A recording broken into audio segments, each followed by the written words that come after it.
Good afternoon.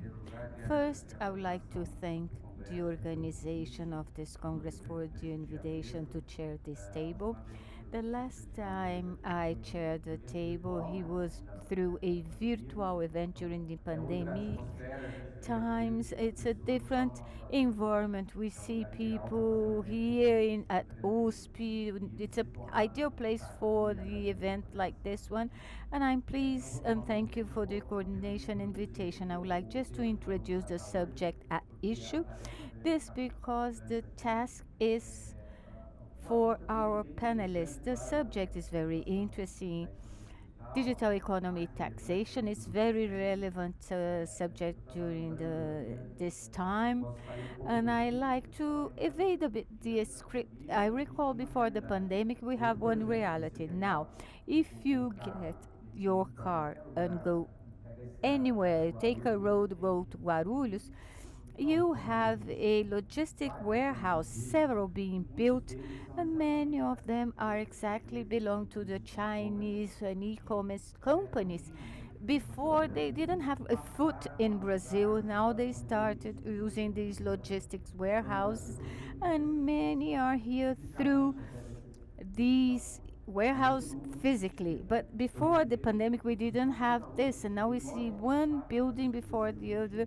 We see former plants sites being transformed to become warehouse to house these companies. As an example, Shopee, now they have everything imported within the distribution center in Brazil. So if you will buy, you don't have to go through the taxes levied on imported goods, and it's here ready, so it's delivered on your address. So digital economy could not be different. More and more it grows, and it has grown, and challenges to legislate both internationally and domestically, it's a huge task. So we have here recently Brazil striving towards the BET Act, placing a discipline to tax these foreign companies. Several things happening and placing ourselves within the challenge according to the intention of this panel. To address recent developments on the subject, we will have several subjects being addressed by this panel. Debates on the feasibility of the concept of permanent digital establishment and global tax, if it's feasible or not, and the idea behind this, or if it's being disregarded, or if we're going to try to do it in a way in a forum, and also digital services and taxes that João will address. We will talk about crypto coins, which is a subject which is very relevant, a new way of payment. And also talking, we could not disregard, as we're talking about technology, we're going to talk about the AI, and Vanessa would talk about the supervision. Several subjects being addressed by this. I wrote an article, studied a lot. I'm in the dispute era, but I study international tax law and tax law, so this for me this subject represented a huge challenge, and I'm here more as listener to learn with all of you, and this is what I wanted to say as an opening, an introduction, and leaving all the difficult parts for our lecturers to address. So we will start the debate with João Félix Pinto Nogueira. He will talk about tax policy, specifically the introduction on digital services tax within the context of a possible lack of success, Pillar 1 of BEPS project. And I believe that he will take the floor now.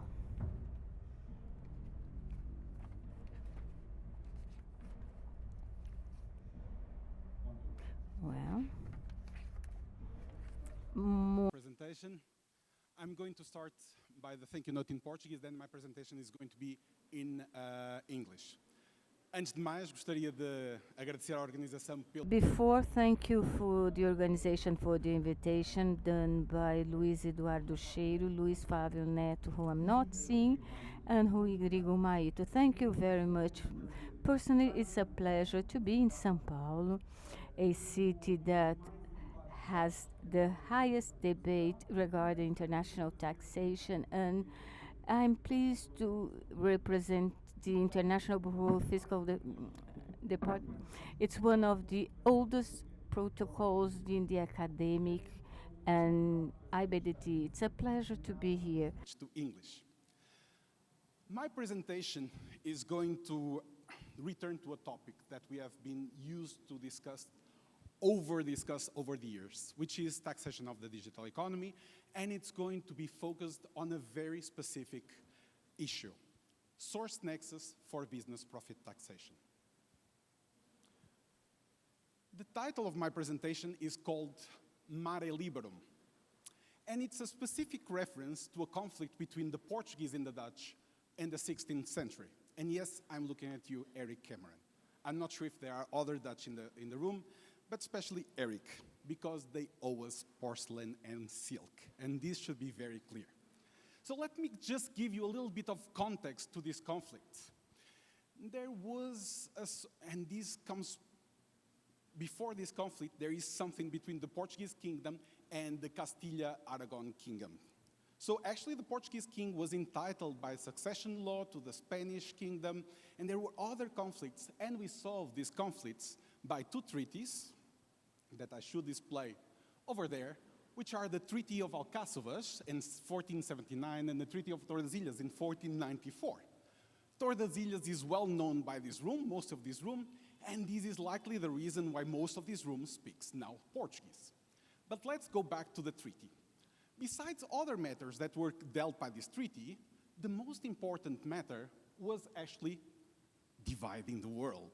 Yes, by this treaty, the Portuguese and the now Spanish divided the world, and with a line, imaginary line, 1,478 kilometers west from Cape Verde, the area on the east would be governed by the Portuguese, and the area on the west would be run by the Spanish. And there would be no conflicts because the two emerging powers, the two naval powers, divided the world. So there's no possibility of conflict, right? And this was not merely a treaty between the two governing nations. This was a treaty that was what at the time could be international law. Why? It was even recognized by several papal bulls, as you can see in the previous slides. There are several bulls. Note for the translation, it's not touros papais, mas bulas papais, okay? There were several papal bulls that recognized the legitimacy of the Portuguese and the Spanish to rule the world. And the overall idea is that we conquered and Christianized the world. Now, there were countries that in the meantime gained power and managed to have naval capabilities, namely our friends, the Dutch and the British. And at a certain point, they'd start to sail the seas, and the Portuguese said, no, you can't sail the seas because this is our property. You can't sail the seas because you need authorization from us to pay the sort of custom duties. And the Dutch said, well, we didn't participate in the design of these rules. Actually, we didn't exist when these rules were designed, so why do we need to abide with them? And the Portuguese said, yes, but this is international law. And actually, the Pope recognizes this. So you have to obey. Otherwise, we will shoot you. And among several conflicts, there is a famous one, which is the Santa Catarina incident. This takes place nearby Singapore, and the Dutch, fed up by the request of the Portuguese, they decide to seize this carrack and take it to the Netherlands full of porcelain and silk. The Portuguese protested and said, well, this is robbery, you can't do that. Even if you don't agree with the mare clausum, you can't do that. And the Dutch then hired a consultant called Hugo Grotius, actually in Dutch is Grotius. And what they asked Hugo Grotius, which was a consultant, was to provide a normative framework to justify the actions of the Dutch. And Grotius produced what we know now, it's very famous, the mare liberum, by which he said that no one can own the oceans, and all the nations could participate and could sail through the international waters. Of course, the Portuguese didn't agree, and in 1624, all these arguments were destroyed, and very well destroyed by Serafim de Freitas, but the world has changed. The world changed, and the emerging powers were stronger. And actually, the doctrine that prevailed, and still prevails over now, is the doctrine of the mare liberum. Basically, if your cannons don't have, this is an addition later by John Selden, if your cannons don't have the capability of destroying the boat, those waters are not yours. And this still stands now. So why is this relevant for my presentation of today, which is about business profits? Because in a certain way, what we see today is a sort of mare clausum in business profits. Allow me to elaborate. More than 100 years ago, we agreed on a certain source nexus for business profits, which is the PE concept. That was present in the first treatise, that was present in the For Economists report, that was present in all the recommendations of the different organizations that worked in the issue. And this PE source nexus ends up to be a sort of mare clausum. There was no Tordesillas Treaty, but a series of recommendations, including by the OECD and UN until 2017. There was no exception. So there were several treaties, and again, there was no papal blessing, but in fact, there was the blessing of both the OECD and the UN. You couldn't do other source. These would be the only legitimate source. And my reflections also come from my preparation of the general report on residence for next year. As you may know, residence was designed not as a personal nexus, but as a source nexus. And I started to read about nexus in private international law, and actually I started to read about source nexus in other areas of law. And in other areas of law, you don't see this cage. You don't see this limitation to a very narrow source nexus as the only legitimate nexus. Let's go to business profits and the discussion on digitalized economy. There is this sort of mare clausum by which it appears not to be legitimate for any source country to levy taxation on business profits if they don't have a PE, if they don't have a material base through which the business of a company is run, right? And this rule was sort of 100 years ago. But the world has changed, like it happened with the mare clausum. The countries that participated in the design of this rule, they didn't exist. The countries that exist today, they didn't participate in the design of the rule. Some of them were colonies. Some of them didn't exist at all. The second thing is that the activity that the four economists took into account that would lead to business profits was an activity that is significantly different than the activity that is run today in the digitalized world. That activity required material activity. You couldn't have business profits if you didn't have material activity in the source. Now you can have business profits without any material activity in the source. So in a way, if the four economists were revising the topic, they would be faced with an activity that is much closer to passive income than to active income. They would be faced with an activity that sort of operates automatically based on a series of instructions that were previously defined. And I think that is justifiable to think on nexus for business profits in this digitalized world by reference or learning the lessons from passive income. namely from interest and royalties. Allow me to elaborate on this one. Now, and this presentation is possible because we have a general report by Peter Ongler and Johan Hatting that actually studied nexus for different categories of income of more than 40 jurisdictions. And we know how the world operates, how the world defines nexus for these categories. Let's look at nexus for interest and nexus for royalties.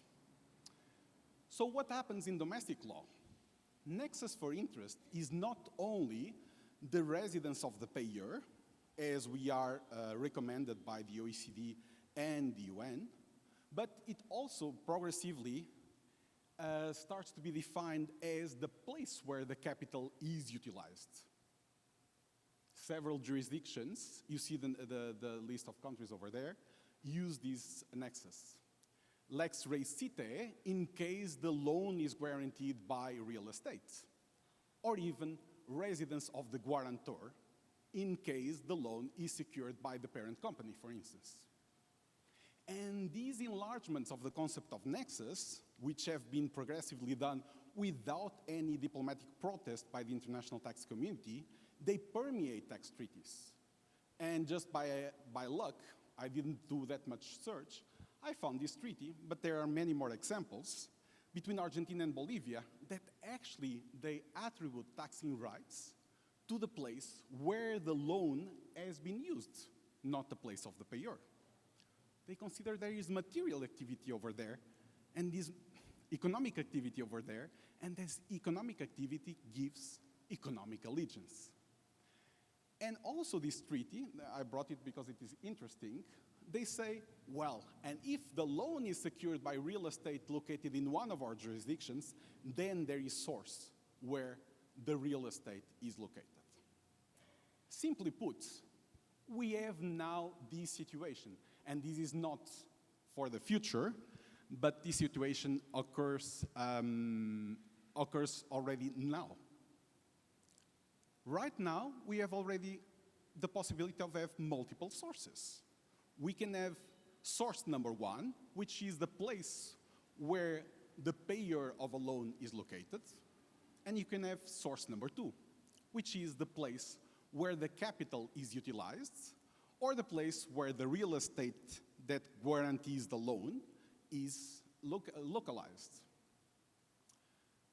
In these cases, what happens in practice? Article 21 is not going to solve the issue. What happens in practice? Source one is going to take a first bite on the interest, and then it's up for the resident state, if there is a suitable treaty, to mitigate double taxation or to mitigate under domestic law. Source two will also have a valid source claim, and it's up for residence taxation to mitigate double taxation. So we have a brand new world where multiple sources is possible, and the resident state will, if there are treaties with the resident state or if it's domestic law allows it, to mitigate double taxation. This is already reality. This is not a mere proposition. The same applies with royalties. With royalties, and again, this is from the general report of Hatting and Ongler, you see that countries are, in addition or in alternative to the residence of the payer, they use the place where the IP is used, or the place where the IP is registered. Or even, in case of New Zealand considers that there is source if the payment results in a deduction in New Zealand. And again, if you look to tax treaties, existing tax treaties, you see the same situation, where the royalties can, a tax treaty that grants taxing rights to the place where the royalty is used.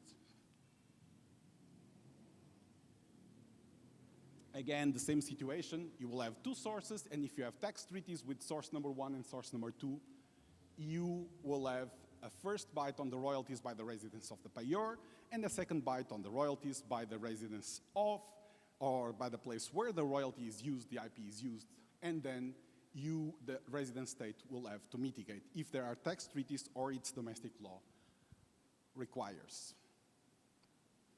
Let's now focus on business income. Also on that part, we see countries enlarging their domestic source rules. And for the purpose of saving time, I'm not going through these rules, but countries progressively consider that they have a legitimate source taxing claim if there are certain economic activities which are not physical located in their jurisdiction. Despite that, from an international perspective, we still don't have a suitable solution. On the OECD, we have the alternative to the permanent establishment, which is Pillar 1, which is going to be reduced to a very narrow margin of profits and very narrow number of taxpayers, at least in the views of those that defend the larger nexus. From the UN, we have two alternatives, 12A and 12B, but they are only for services. And the devil is in the details. They rely on two concepts which are very difficult to interpret, which is the concept of technical services and the concept of digitalized services. And I'm going to go on that and the reason why we shouldn't distinguish goods and services. The third thing is well, of course, we have paragraph 15 of the terms of reference that Patricia mentioned, and we don't know what that will yield, but we know it's only about services, not about goods. The EU has these two proposals on hold, depending on Pillar 2, but they are digital services tax and digital PE, which also doesn't solve, at least in a principle-based approach, the issue. So what could we learn from passive income, and what could we apply to business profits? Take into account this pacification, sorry, this is not proper English, of the activity that yields business profits. Maybe it's legitimate to do a parallel with passive income and recognize nexus not only to the place where a permanent establishment is, but also to the place where the payer is. There is a territorial connection, surely, with that one. Or even to the place where the relevant business activity, not the physical business activity, but where the relevant business activity takes place. And the relevant business activity, if we go through the nexus rules that are being designed by countries, can be the place where the intangible is used for business profits, the performance of services, namely digitalized services, is being taken place, or where the data comes from. Now, you may object to this, saying, well, but this is not really in line with the conceptions of source that we have. This is not really in line with the benefits theory. This is not really in line with the framework that we have designed up to the moment.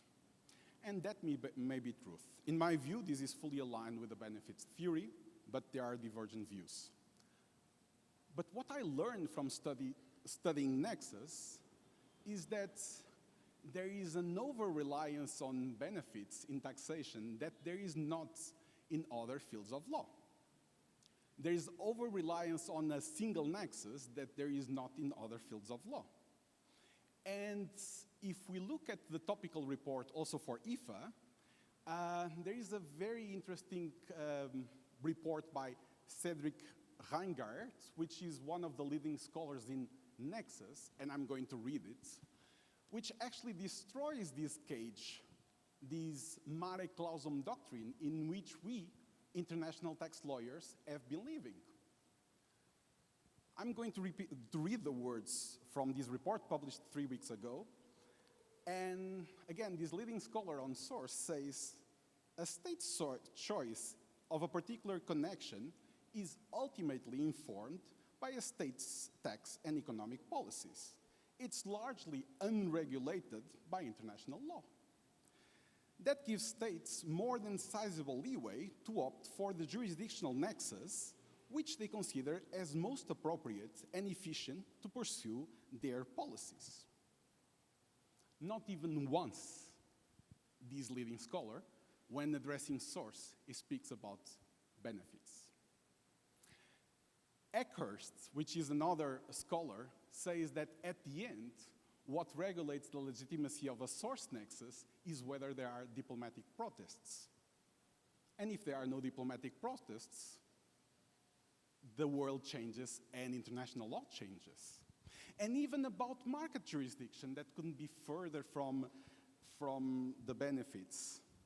These are the words of Cedric Reingert.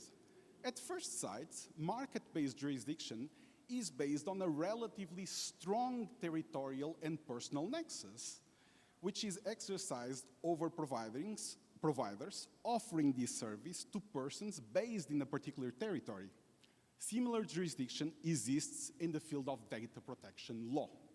And it's true, in data protection law, the fact that we have individuals over which data is extracted or data is manipulated gives us jurisdiction. This is the reason why we have the GDPR in the European Union. So let's bring this back to business profits. Let's have a new understanding of the concept of source, aligned with other areas of law, aligned with international taxation, and unlinked from a certain paradigm that we built 100 years ago, and that being principle-based could be one of the ways to create a platform of understanding for business profits in the future, which is recognizing nexus for more than one country. Now we can recognize, technically we can recognize nexus to the location of the PE. For business profits, we could also recognize nexus for the location of the payer, and surely we could recognize nexus to the location of the relevant economic activity, being relevant economic activity, what I mentioned in the previous slides, the use of the intangibles, the place where the data is extracted, or the place where, or the place where the digital services are performed. Now, you may counter-argue, well, this is interesting, but your system sort of creates a triple nexus source that will not be of any good. Allow me some minutes, and I don't have many, to explain a little bit more of how this works. And again, this is based on readings of source in other areas of law, and how we can transpose these to solve our issues in international taxation. Number one, I think that it's important to keep a consolidated approach on source for goods and services. And those that disagree on this and think that we can build a system on the basis of technical services or on the basis of digitalized services, you need to speak with the Brazilian and with the PIS/COFINS discussions on what is a intangible good and is a service. As far as I know, a digital book is a service, right? Or it's complicated. It's not regulated by the Constitution, so if a book is physical, it's regulated by the Constitution. If the book is digital, it's not regulated by the Constitution, and it creates a sort of conundrum. It's very difficult to distinguish, and from a material perspective, I don't see the point on giving a different treatment because something is a good, or a profit comes from a good, an intangible good, or a profit comes from a service, a digitalized service.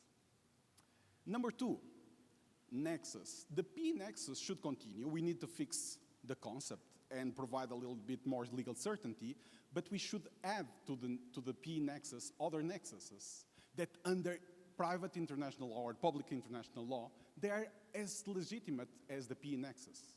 And those nexuses are the payor residence nexus and the place where the activity, the material activity takes place. Again, and using the words of Cedric, a nexus is admissible when it establishes a reasonable, substantive, and adequate connection with the territory. Not really, and what is not an admissible nexus is one that has an illusionary connection with the territory. So in my view, you can have a plurality of nexus, And then, is this admissible? Yes.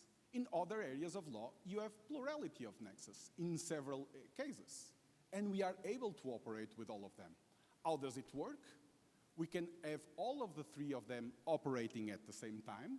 And if you have adequate treaties with all the countries, forgetting from this point that we can have priority rules, you will eliminate double taxation by means of the residency states.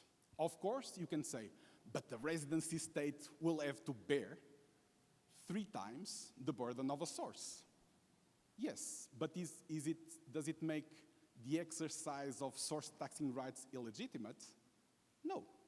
It will decrease the residency state taxation, or as Natalia Quinones said this morning, it will decrease the revenues of the elective residency states by increasing the revenues of the states where the activities are actually taking place, and which is not that elective. But in my view, so the plurality of source is legitimate, and the plurality doesn't lead to double taxation simply because the residency state may be obliged. But we can also, and this is point number 5, likelihood of double taxation. Are there that many cases where we would have PE, residence of the payor, and material economic activity in different places? Not that many. And experience shows that these would not be that many cases, mostly cases of digitalized services. But also, one thing that would be important to explore is that we can have priority rules. We can understand within several sources which are the sources that actually have a stronger connection with the business profits. So we can have multiple sources. There is nothing illegitimate on that, but we can also establish a hierarchy of sources where the PE state would provide priority to the place of the payor, and the place of the payor would provide priority to the place where the activity takes place. Or you can have even the PE state operating as a sort of mini residency, and with 2 sources being neutralized at the residencies at the PE state, and then the PE state operating normally with the residency state. Technique for levying source taxation. I think here it's the simplest part. If you have a flow of income, then you can levy withholding taxes. And is it difficult? Now we have a multiplicity of providers of web shops that already do the work for you. They do it for VAT, so it's adding a line of script to do it for business profits. If you don't have a flow of income coming from the jurisdiction, then yes, you have to levy on the non-residents, and of course, you would have to rely on exchange of information and assistance for collection, which actually right now the network of treaties is very well developed. But would these lead to unavoidable gross taxation? And this is the point. It doesn't lead to unavoidable gross taxation. Why? You can, companies actually can prevent double taxation by, number 1, they incorporate in the country where they are having activities. That was the idea in the beginning of our discussion. Number 2, by creating a PE. Number 3, and following the experience that we have in VAT, you can create a fiscal representative, a sort of mini one-stop shop. That would be the one responsible for assessing the profits and losses in a transfer pricing compliant way in that jurisdiction. And then net taxation would be avoided. For the interest of saving time, I'm not going to speak about the minimus rules. I don't think we need them. And the experience on VAT shows that the minimus rules actually lead to some evasion and fraud. Force of attraction rules, I don't think that they are needed, just referring, then we can discuss later on. And practical implementation, I think it's quite easy to have this practical implementation throughout all the systems in the world for the reasons I said. Resource to web shops, resource to exchange of information resource to mini one-stop shops. Let's move to the conclusion, and I'll just take 1 minute. Defining source rules is not something that we only do in taxation. We define source rules or linkage with jurisdiction in basically any area of law.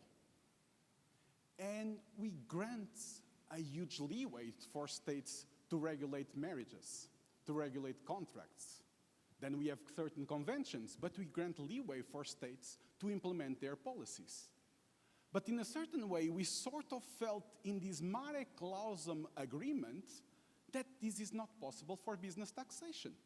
That for business taxation, there is only one rule, which is the permanent establishment rule, which was created by countries that right now would be a minority of countries, a very small minority of countries, and was created for a reality that doesn't match with the reality that we have right now in terms of digitalized services.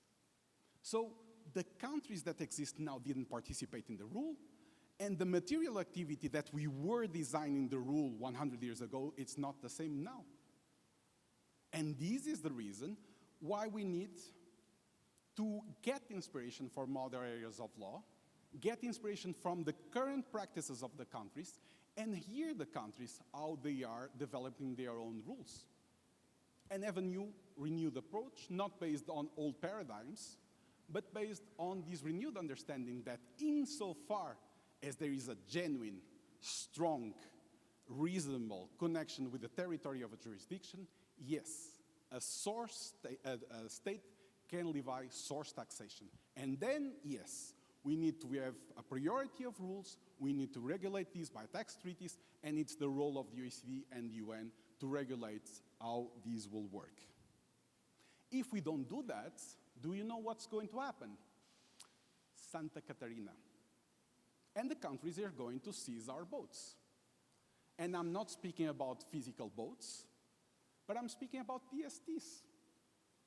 If you don't change the rules, we create DSTs, or countries will create DSTs, which, in their understanding, they are not falling within tax treaties, so they will levy gross taxation on a series of erratic items of income, which can be broader or smaller. And as in Santa Catarina, likely you're never going to have your business profits back. And yes, Cameron, until last week, the porcelain and silk continued in the Netherlands, and some of it in the Rijksmuseum. So, and to finish, we don't need any more Santa Catarinas. We just need a renewed understanding of source, breaking from the old paradigms, taking into account the experience of country, the practice of country, and other areas of law. And fundamentally recognize the existing rights of all countries to navigate through the waters of business profits and to take their legitimate share in the profits that are being created all around the world. Thank you so much.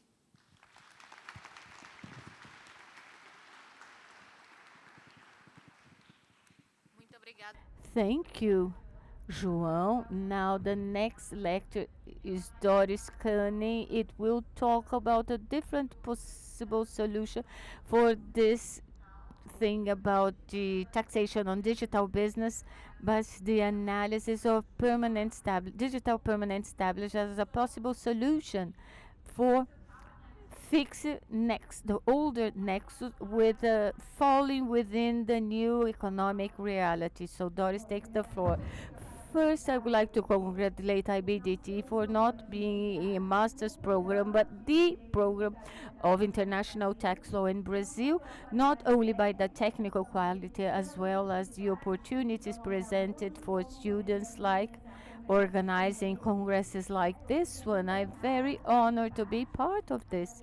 And I thank Professor Schwery, Victor, Luis Flávio, Felipe also for the opportunity of being here talking with you, and Arena and Isadora for the aid on a daily basis of the coordination. Why, my subject are the challenges of the concept of permanent established in the digital world. And we see there are many. Professor João has provided a brief introduction of several issues involving these concepts, and I will talk a bit more about the subject at issue. Starting with a quote by Professor Schwery and Roberto Condornis, I hope the translation is fair to their ideas, but basically what we see the characteristics of a digital business. Digital business is not fixed, therefore it's very easy for a digital company to operate from a different place where their consumers are located. We see this every day, and those not that familiar can read in the newspaper these issues, including here in Brazil all the challenges posed. And with this in mind, the digital company is not a farm. We can place in our pockets and transfer them from place to place and go to a place of low taxation. And this is the risk pointed by the professors, is that low taxation of income is happening in a place of low taxation. Therefore, what is a permanent establishment? And here, going back to those debates that started when businesses were not yet digital, and a very nice seller of watches, as we see in the picture, could go in a continent of like Europe. Is easy to do an international trip by train on daily basis, leave Switzerland and sell his watches in UK and do this on a weekly basis and say no, I don't have a shop for watches. I just sell different boroughs every week, and I don't have to pay taxes for you because then I don't have a nexus, as Professor João mentioned, the issues involving the nexus. But currently, this no longer happens. We can buy through websites, e-commerce. We can apply the same example for the champagne seller that leaves France and go to a different country by train, saying on the selling, and there's a case law in UK dealing with this. So today, this concept of constantly having the physical presence is more difficult for us to see. And what would be a permanent establishment? Most of the treaties, and according to Alberto Xavier's, it's precisely the permanent establishment business where the company will have premises and it keeps on its activity. And then we think about on a daily basis, we go to the social networks, we carry research at Google, a Zoom, we watch online classes. The whole world is using the same platform. So see, this has dissipated. We don't have one person doing door-to-door sales or local classes sending an opinion, expert opinion, like many of you do. We send it through the mail, we go through email, no longer post office. So you see the modernization of business. And do you think that this concept is effective or present, physical presence present in doctrines and treaties? OECD on it comments it does brief mentioning of tech issues, which are the servers.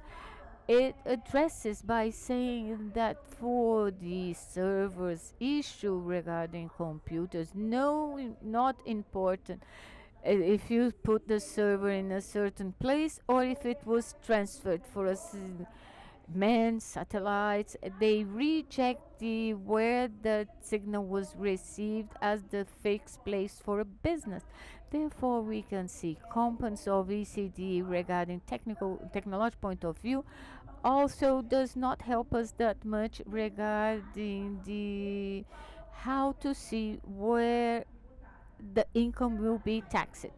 Now, evading a bit these concepts and talking about two very interesting case studies, we see that theory in practice might be slightly different.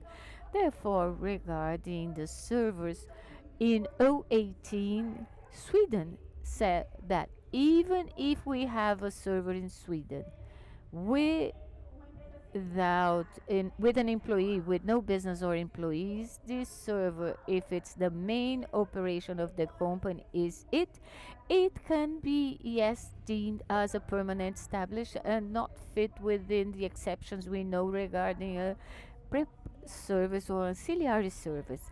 Now, as for Israel, doesn't say directly the permanent establishment word, but what does it say? If you strive to adapt your business for my country, so you translated your website to Hebrew, placed your sales in local currency, then you do the kasher meat, which specific for Israel, for Jewish people, then you have an interest to establish here, so you have a digital presence which is substantial in my country. And therefore, we go for a timeline of these debates so we can understand how we are today. And Professor João also addressed a bit about the subject. In 2015, we have the final reports of BEPS project, which I think most of you already know. And the only action not concluded 9 years after is regarding direct taxation of Action 1, which is the one that talks about digital economy, bearing in mind all these challenges that we have listed and you already follow on your daily basis. And what is that this is sets for the domestic legislation of the countries, most of them talk precisely about the new need of physical presence to characterize the permanent establishment. So, and Action 7, specifically regarding permanent establishment, sets forth that depending on the circumstances, activities previously considered to be merely preparatory or auxiliary, the exceptions of the concept as preparatory or auxiliary are not, and we have seen, and therefore I want to share with you concrete cases first to make easier the visualization of what we are reading here now, how these concepts are shaping with a digital economy and legislation, not always pari passo. So this administrative decisions, judicial decisions, and sometimes like Israel was changing legislation, try to reach these new ways of businesses. And now BEPS Action 1 had an interim report in 2018 because it was not concluded, as no one thought that by 2024 we would be at this stage.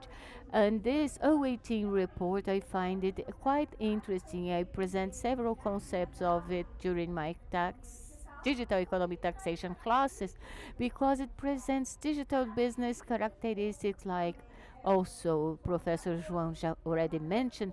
It's a huge importance of intellectual property, huge mobility of the business, huge value to data. They say it says that that data is the new oil or petrol. So these are just some of the characteristics of these businesses.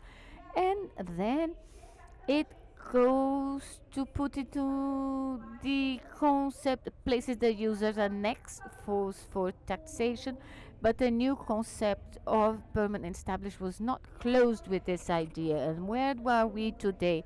Do you think the world is expecting someone to leave this concept to tax a permanent established? No. So we have the digital services taxes in order to try to tax uh, the amounts resulting from digital economy across the countries. We also have pillars 1 and 2. So 1 is to try to use a formula in order to share that tax through jurisdiction. So it's a complex formula, and this is a pillar that is more stagnant. And pillar 2, it is more discussed, especially here in Brazil too, which is the minimum income tax. Here bring a very interesting case that happened in France. We can see that domestically countries have been discussing this a lot. This is the case of Google France. So we knew that Google is based in Ireland, and in Google France they sell advertisement. So this is online ads. And then the French tax authorities said, well, because we have employees and a business activity which could be your main activity, so we are going to classify Google France as being a permanent establishment of Google in Ireland. So, judicially speaking, the court says that no. The grounds for that was the following: that financial risks were run by the Google Ireland and the French subsidiary, which for purposes of marketing and sales was done through a contract entered into with Ireland, which was its sister company and not its mother country company. So I think that is important to have practical cases so that we not only stick to concepts that are in reports, we have to see how cases have been treated or handled worldwide. Also, it's worth pointing out that Google Italy also was fined in a similar situation, but in Italy they came to an agreement with the tax authorities. Then we come to Brazil, and I think you may be thinking, why study this permanent establishment? Well, I'll try to bring you down to this closing. Why study this in Brazil? Because this is international landscape, and we have to know how to discuss it, and we have to understand the concepts and all the global cases. But as my London professor used to say, we cannot forget that we are professionals of Brazilian law. This is why it is important to know how permanent establishment is treated in our country. So as you know, Brazil has a fiscal policy that is very protectionist.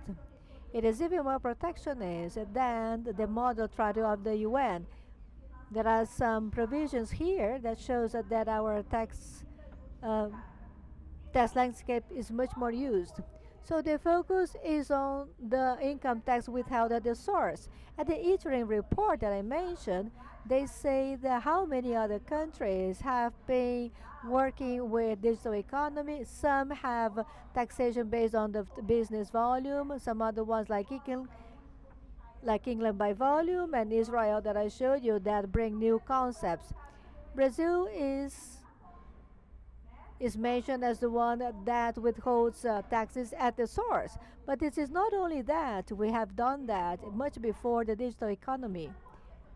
So as a consequence, we do not have to characterize the permanent establishment, because when internationally they have been speaking about the discrimination, here there is no such issue, because it doesn't matter where you come from, where you are, what do you do.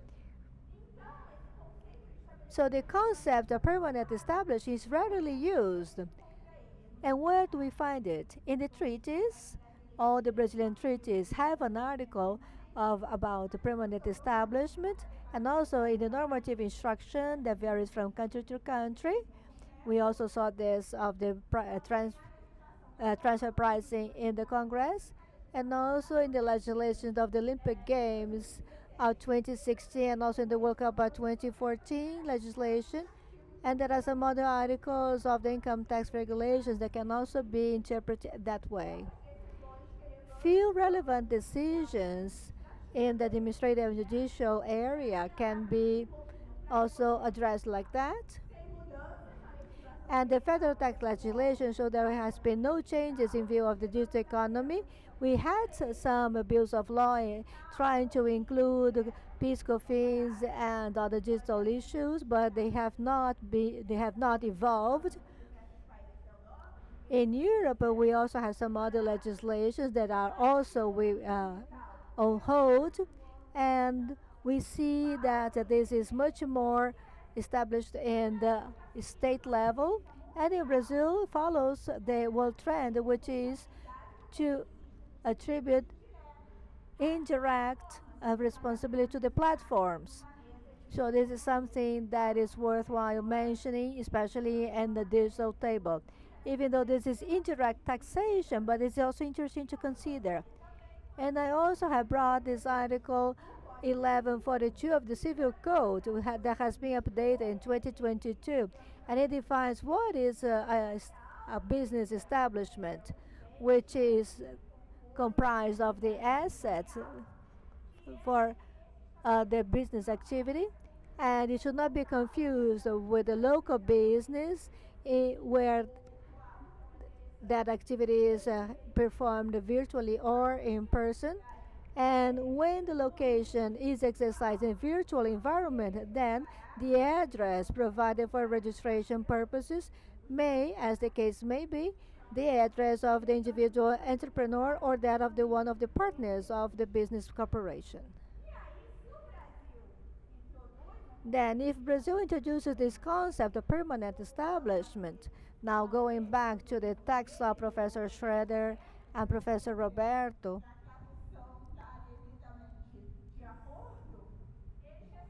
they also highlight the importance of the principle of legality. And they also mention how the international treaty can also hold that international transactions because this concept does not have to come from the interpreter but rather from the law itself. Now, going to the current situation, let's see what we have. From the indirect perspective, in terms of indirect taxation, there is a world trend to to give responsibility to platforms. We have pillars 1 and 2, and the focus is on the exchange of information between tax authorities. We have seen that there are some legislations made to that, updates of existing clauses, and this thing of indirect taxation is also based on the pillars. None of them has been completed. So I think that we're still waiting until next year to see what happens. Thank you very much for your attention. And now I give the floor back to Alina.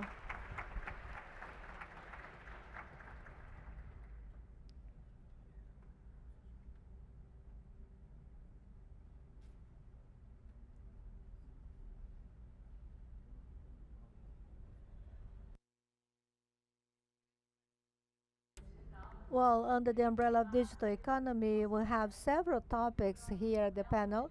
The next one will be addressed by Philippe Renault. He'll be speaking about crypto actives and interactions or iterations that are very interesting on airdrops taxation.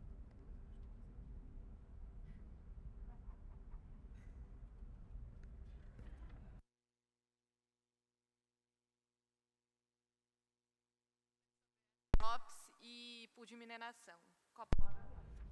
Felipe, you have the floor.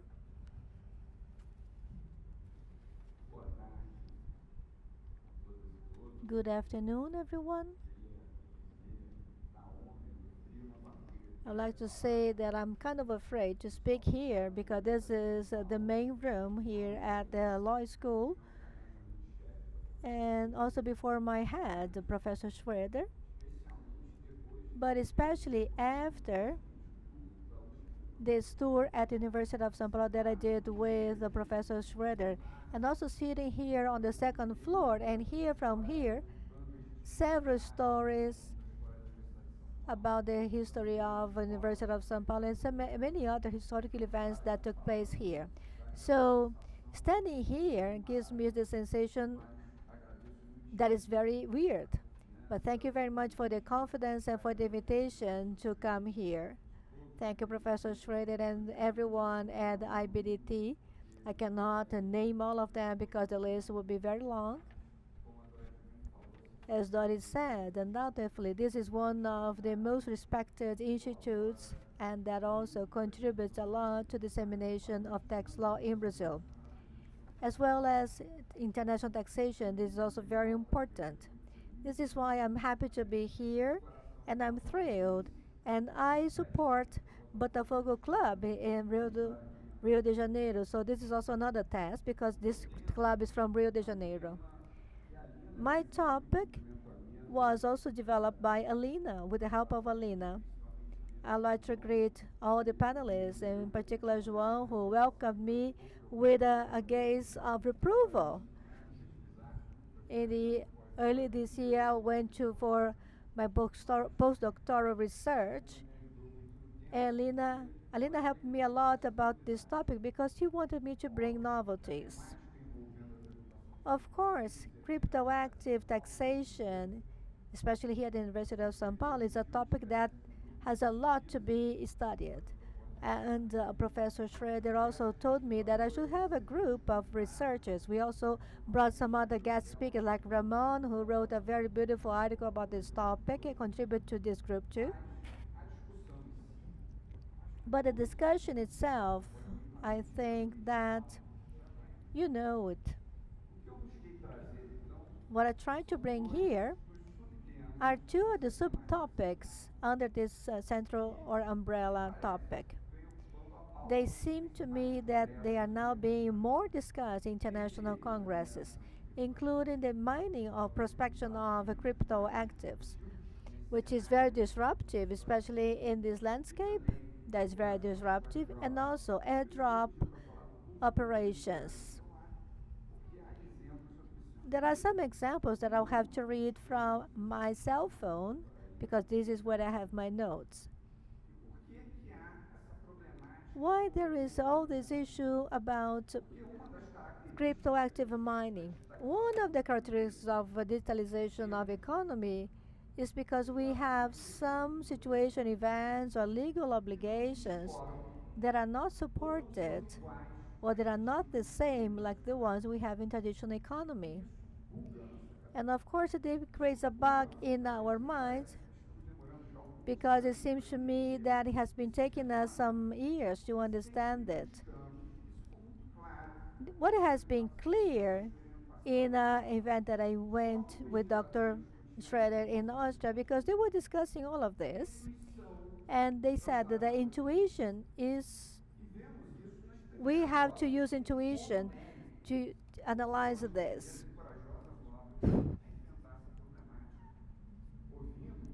We heard in the Congress that in order to have a new Bitcoin in the mining process, whether this will be comparable to a calf,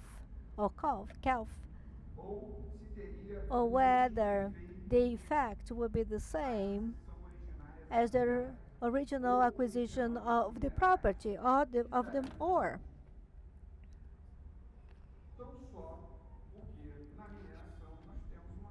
In mining, there is a characteristic that goes against all of this, because there is there is no someone that was demanded to generate that utility. I know who is paying me. So in mining, you can see that there is a system that pays part of that payment, and the other part of payment are paid by the users. Before this was not mandatory, but today nobody can just have a transaction of Bitcoin without paying fee. But even so, the only thing that we know is just a public key. We have no idea who the person is that who is paying is. So of course we have to reflect more on this. But there is no analogy that will help us with this. And it seems to me that in mining, we have basically to see the economic effects resulting from that particular activity. It seems to me that we have just got into a trap to think about new things as they were in the past. So if we have a service being rendered, and then we can think of a contracting party, but in this case there is none. So there are several articles discussing this, but digitalization of economy also brings us to disruption because they make us make decisions based on these economic effects that I mentioned. So if we do like that, maybe we can find an answer. But there are those who say, how about, is that lawful? So we have to adjust our legislation if applicable. But the problem, it seems to me, that this problem has evolved according to the market and as the market adopted new practices. So if before the issue was, for example, I'm going to put my computer to mine operations, and with this, I'm going to receive bitcoins, and then I can say, well, this is a self-job. This is not a self-service because there is no one who is taking the service. So the system generates the bitcoin, and then we just go on. No, But the problem just went bigger, and it is bigger. As we have users paying fee, of course, there is a beneficiary. I do not know who that is. But if I do not know the beneficiary, there is no taxation, for example, of rendering services. Of course, in Brazil, there was a dilemma between market and services because I know that at least with the reform will solve this issue. And this has a lot to do, connection with the European attitude saying that nothing, whatever is not a good or anything that is not a good is a service. But as I said, there are several other unfolding events. There is a pool of mining, and it also adds another factor in terms of complexity. So this means that we have different ways to pay the one who puts his hardware or machine or computational infrastructure at the disposal of a manager, and that is the one who really mines. So what looks to be simple is not really that. Because first, we have several ways of payment, and then if we remunerate people proportionally to what that machine contributed to the mining process, so maybe there is a direct relationship, and maybe there is another deductible expense, which is the fee of the manager just because they have to manage the things. But it's not that simple. There are different modalities of pool. Some of them pay proportional on a pro rata basis. There are some others that just pay after you achieve certain goals. And professionals who are new model, which called my attention because it shows how to what extent do we have also to pay attention to all the effects that it causes. If you look at just at the package, you will never going to understand what is inside that. There was a professional case in which I saw myself in, which shows that the mining pool paid a fixed price depending on the computational power and depending on the result.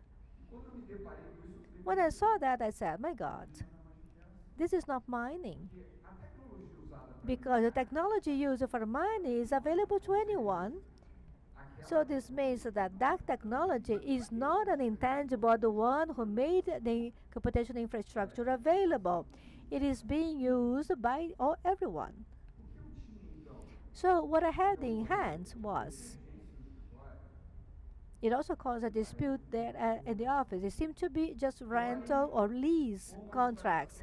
And you can see how economy digitization raises questions to which we have no answer. But is this a lease without having the leasee to have access to the physical good?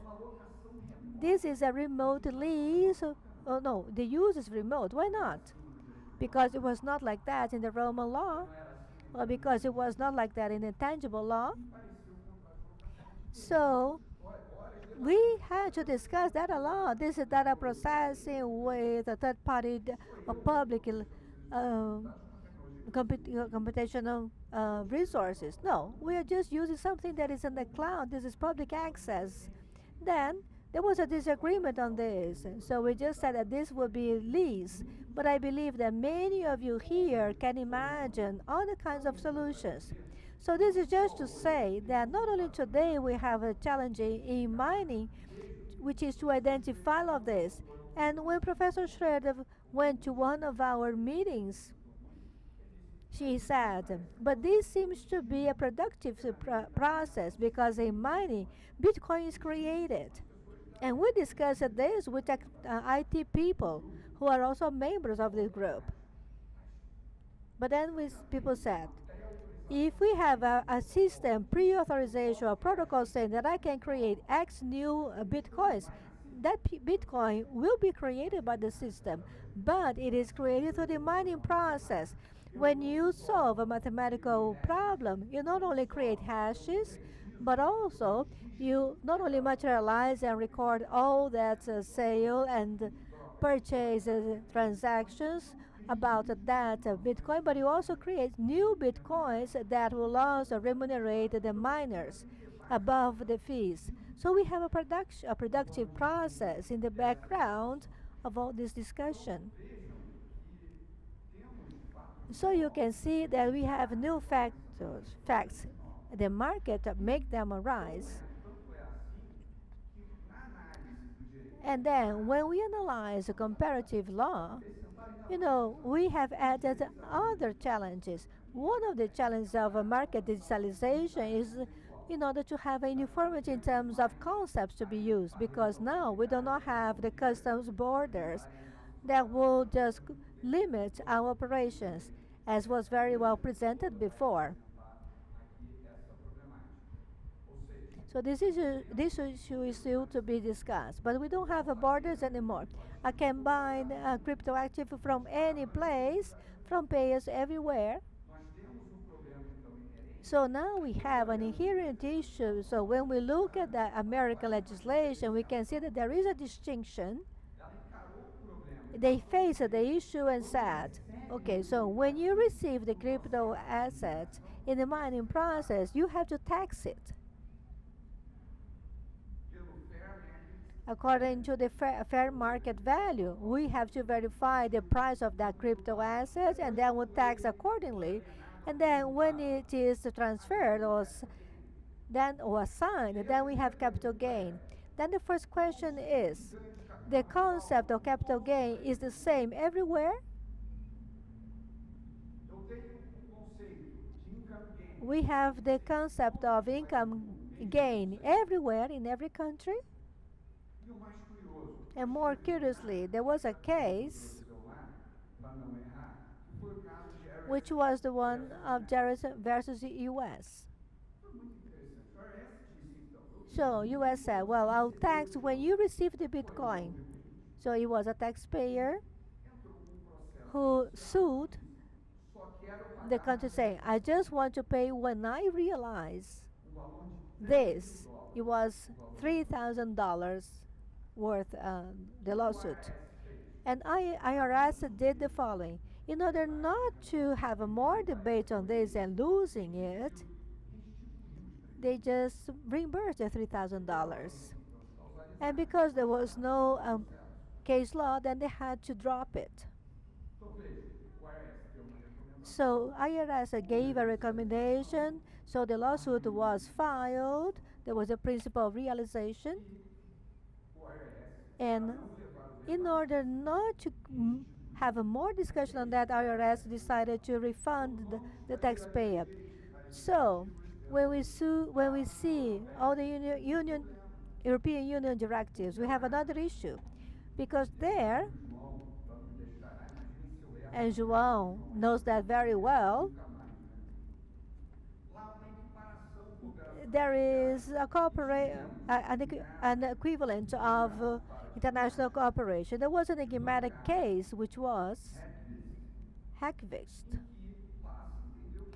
So they understood that there is a service being rendered, but then, based on EU directive, they have to apply the exemption, which is proper to financial transactions, especially the one related to exchange rate. Neither by influence or inspiration to import this idea, this because of the we tax by IOF exchange rate transactions, and we will tax if the tax reform is approved as is by PLP 688. We will tax by CBS once it will enter, perhaps, I believe, within the concept of virtual assets, which is the concept is inside in PLP 68 and tax reform. Therefore, we could not be inspired by European Union in this specific case. I will talk about airdrops if I'm too long. I don't want to be rude. Airdrop also poses challenges. Therefore, I place here in my mobile. It's airdrop. It seems to be it's a subject not that detailed, but it has inspired debates. Basically, for those who are previously record or those some case where they have wallets, and also usually by new crypto assets, companies launching new crypto assets, these companies transfer crypto assets with no requires in some cases. Some by a counter pays like posting social network or reference file, but they transfer free of cost a certain number of crypto assets. Your option is accept or not. You press the button, claim or not. How's the market accepting this? Normally, these crypto assets don't have price by market. They are new crypto assets. Therefore, the idea by fair market value is water in the bridge, no parameters. This was another debate we held in our group. And they can or not value a lot. The second step, and I present three cases which will quote how the thing can walk in a different way depending on the concrete case. That's this first case. And then we had an assumption, what we call spoofing. Ukraine promised all those who donated money during the war against Russia to transfer to airdrop a crypto asset that would be created by Ukraine as a thank you. Formerly, that would be a stamp or a coin. Today, it's crypto asset. What happened if someone that was frauding created this crypto asset and transferred it for those to hack them? So Ukraine stepped back and canceled the sending through airdrop. Ample the second case, Ample as a advertiser distributed 76,000 tokens, and back then that month, because it did a huge noise in the market through speculation prefixed that value of each one of these tokens $46,048.95. On the following month, these crypto assets were worth $6.34. So imagine if they were levied taxes when receiving it. It's a risk, yes it is. It's part of the speculation process, yes it does. But it's a fair market value. If we remove fair, perhaps a market value.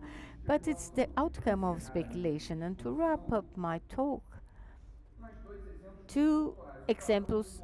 Uniswap case that worth $3.44, 400 units were distributed, and in the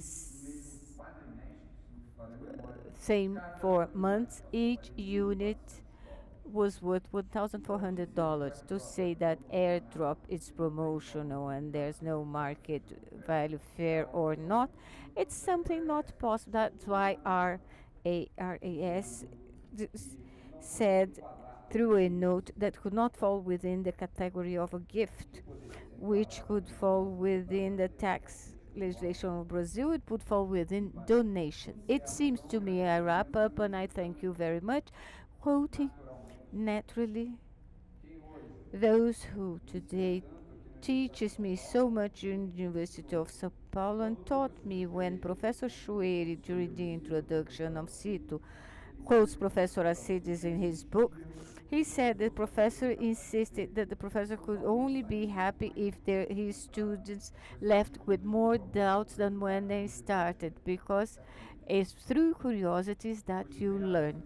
I truly hope that I see so many students here, more professors, and students are professors also, to have place some food for thought for you. And Professor Suarez also said that we professors, we should be the guide filter, that the mission of the professor is to teach his or her students to think tax law. I I hope I didn't contribute to those here to think wrong. And for professors here, I don't wait for less than hard criticism on my speaking, because it's that dialectic that makes us reflect and find better solutions, especially with problems that are so challenging. So thank you very much.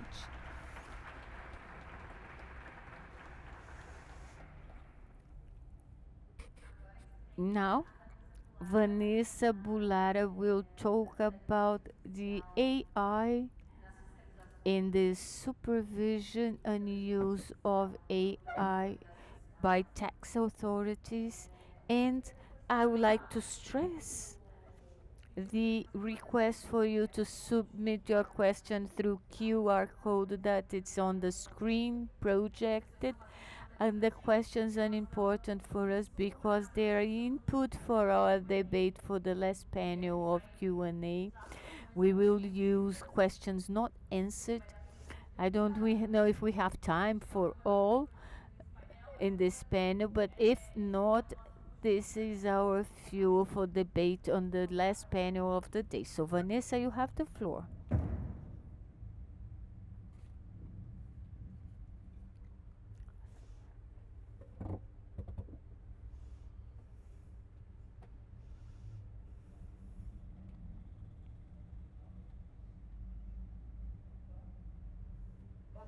Good afternoon. Thank you, Aline. Well, first, I would like to thank the invitation made to be here by IBDT, by Professor Ricardo Maris, chairman of the Institute. Thank you to Professor Schwery and Luis Flavio also for the contact they made.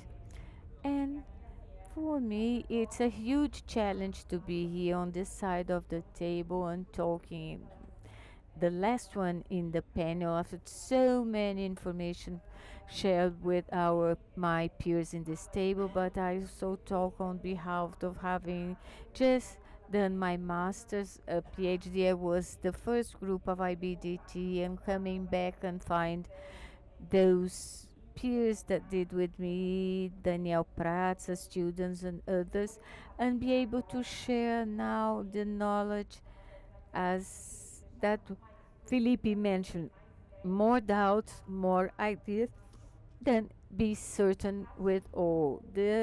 What they asked me regarding digital economy taxation, I will talk a bit about the AI by tax authorities.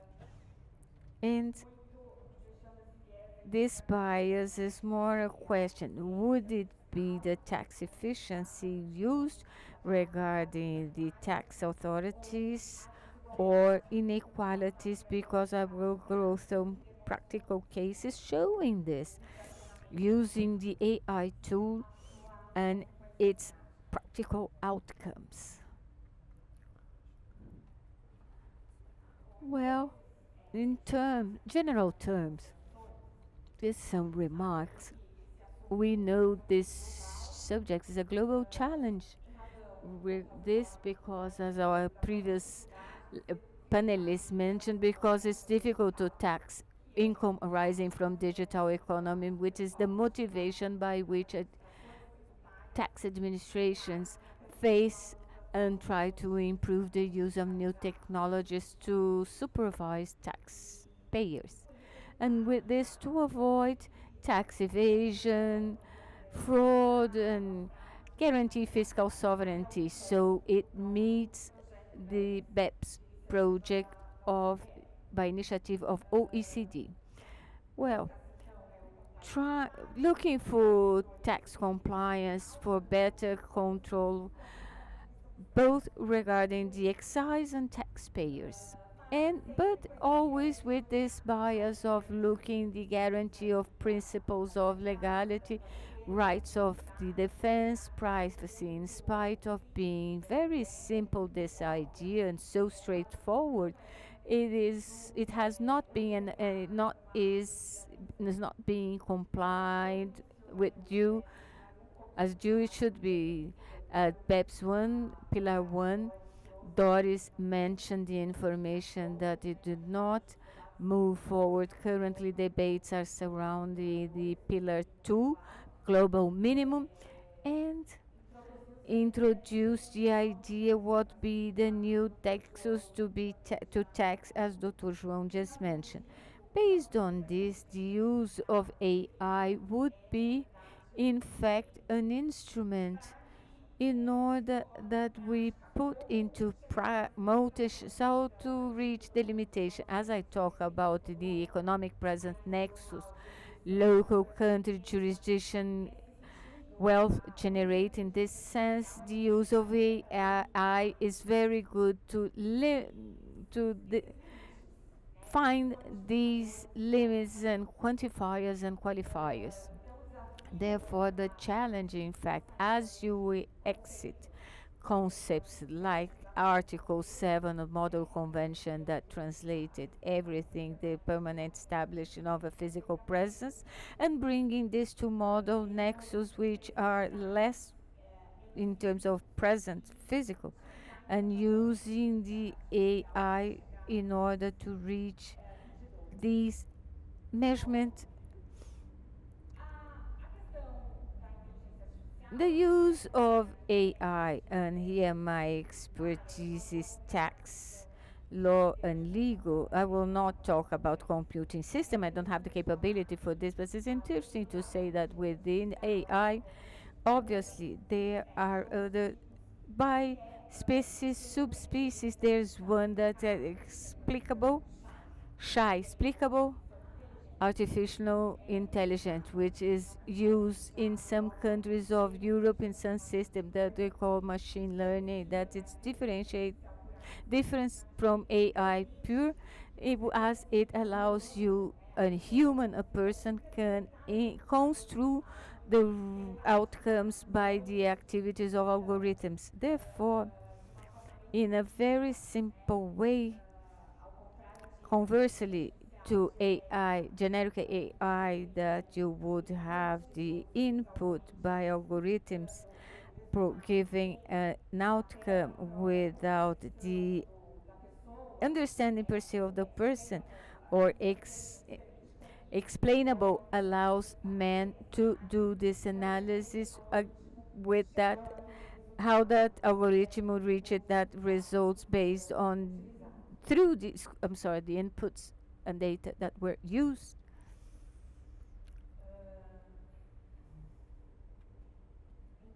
Therefore, it's what it's known as black box according to the international system, in order to exiting the issue of black box, going towards a explainable system, that it's the glass box through the decomposition of variables, so you can do this analysis if that use of AI, in this case the tax system, is within the limits of guarantee privacy, guarantee of confidentiality, and further rights, that basic rights in this case. And therefore, we have here sharing some practical experiences. In the case of Brazil, the inland revenue has worked, invested a lot on this, and the international forum with the participation of OECD presenting tools that it's using, I'm sorry, since the end of 2022.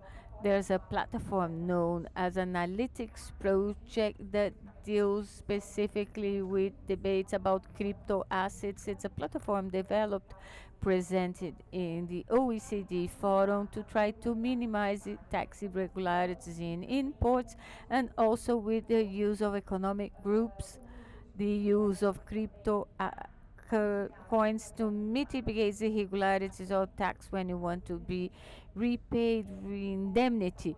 Recently, this administrative rule was published 4024. So setting up a group to use artificial intelligence and use this analysis. The administrative rule is 439, and the analysis for in the risk, then also self-regulation, also the being incentivized, also disclosed in the media, but abiding by tax privacy, incentivizing the self-regulation. A concrete case, it checked that because of huge values, it did the monitoring of big companies. It the notification of the taxpayer by checking that it could be a possible undue use of tax, and then notify the company, and they mm, manage for they allow the company to ratify and then correct the values of collection as savings without having to go to the dispute issue, allowing to ratify. We know that after the supervision of the company is prohibited to do any sort of ratifying of ancillary obligations and uncertainties.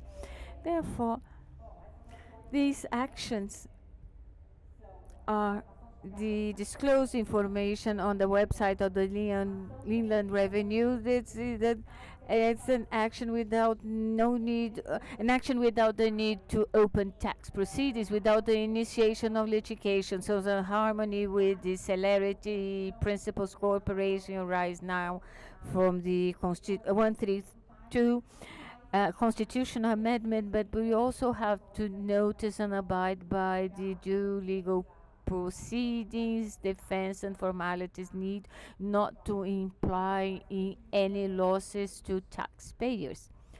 And another example, those cases disclosed last week by the media, Inland Revenue using AI could prevent a possible coup of 700 million reais with cryptocurrency. And also, in the same day, disclosed an issue related to money laundering and trafficking arms of 350 million. So we see this is the future, not only digital economy, but artificial intelligence also. And just 1 minute.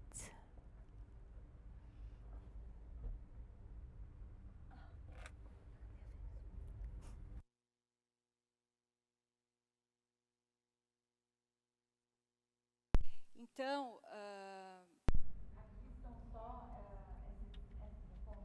Here we just have a couple of notes. So even though we are a developing country, the government and the tax authorities have made all efforts to make investments in this area. Then there is another remark on the understanding of this. A couple of years ago, the Supreme Court judged on this case, which was known worldwide.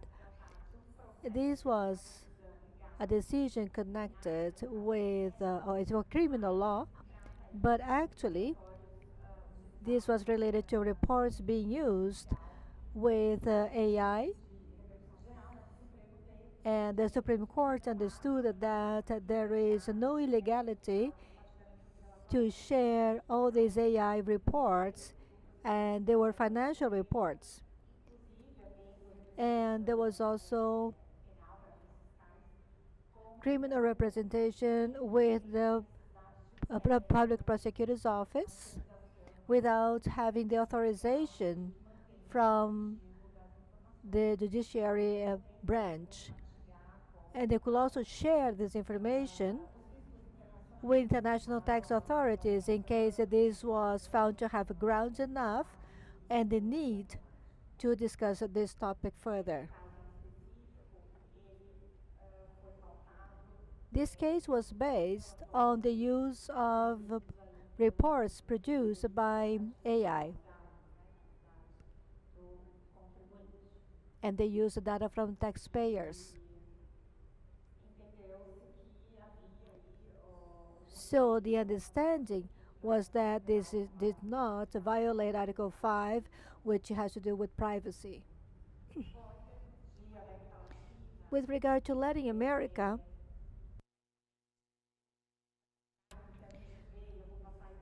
well, now I'm going to mention some of the European cases because I could hardly get information about Latin America.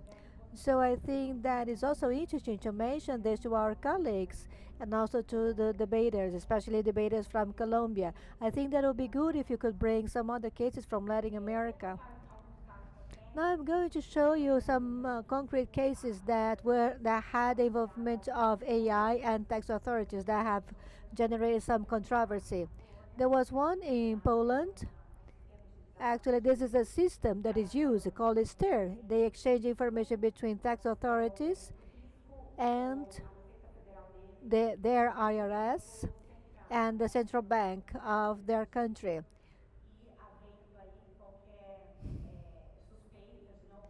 And there was some tax uncompliance related to this. And in this case, when there is any suspicion of this, then the bank account is blocked, provided there is a justification for that and also a prescription of or establishment of the time period for that. And the local law prescribes the application of legal sanction. There is also demonstration of the result obtained by the use of AI with human interpretation and final decision that were not resulting only from the statistic of the algorithm. But there are some other practical cases showing that the taxpayer's bank account was blocked in a reasonable time longer than it should be, and especially because there was no justifiable reason for that. What is clear is that there is a mechanism that really complies with the European Union legislation. There is a case from the Netherlands a couple of years ago, which was a scandal, and this is all available in the media. And this caused, or this has to do with the discriminatory use of law, of data. Sorry, data that were input with the use of AI to verify analysis of risk of who could use that generated a criteria that a non-Dutch citizen had a higher risk score than the resident citizen who was Dutch. This case was judged by the Hague Tribunal in February 2020. And of course, the government had to discontinue the use of that tool because there was discriminatory results based on potential improper use of data. And they also violated that legislation. This is another case which was in Slovakia. This is called ECASA. In this case, it was seen that AI was being used in a coercive way, and this may abuse the taxpayers' rights and the tax procedure. This is another case from Lithuania. There was a website that sold cars through the internet, and tax authorities in that country requested information with regard to that people who were selling vehicles through those ads. And this case had to be decided by the EU Court of Justice. And they understood that because there was the company must provide data if the tax authority demonstrate in a transparent manner to the persons involved the specific information, the period covered and determined, and the explicit legitimate purposes and the relationship to the exercise of the functions of the tax authority. So the tax authorities had to prove that they were doing this on the public interest.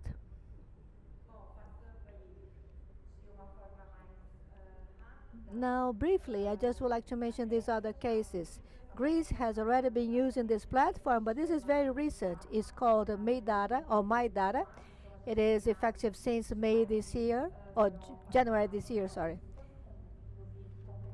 And there has been lawsuits being judged by some other, like in the case of Greece, also have been using this to monitor invoices in real time, like indirect taxation. Romania also has the same situation, and Italy has this said that tax authorities also use another platform because they have lots of problem with tax evasion, and their government understands that the guidelines for the use of AI is very much limited, especially according to the general protection of data. And it says that they can establish or file a lawsuit based on the public interest.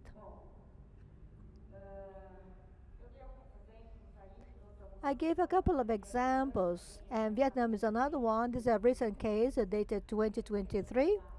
We also have the experience of Australia about indirect taxation, and they monitor invoices based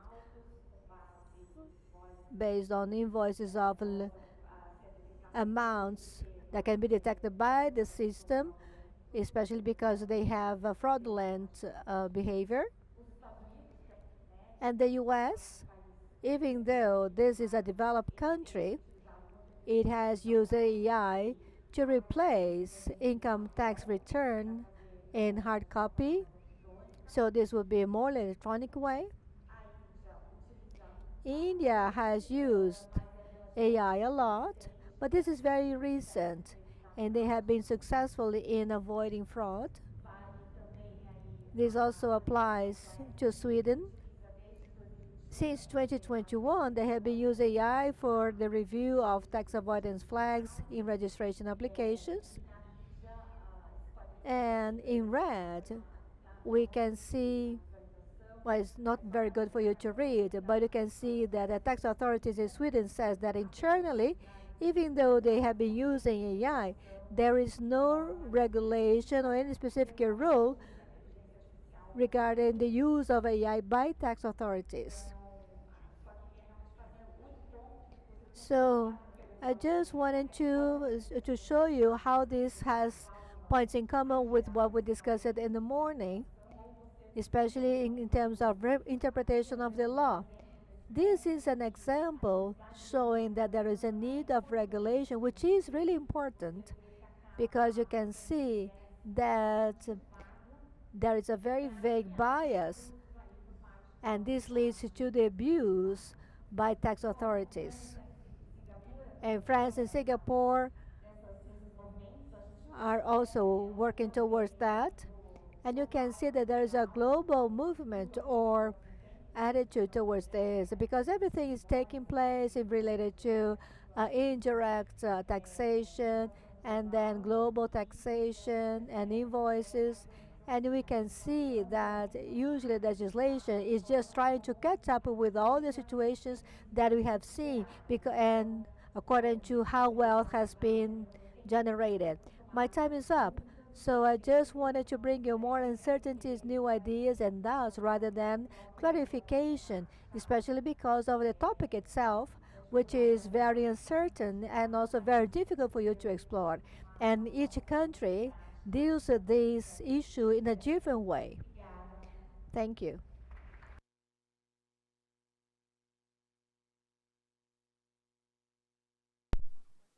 Com isso, fechamos aqui. So with this, we close the panel, just 3:15.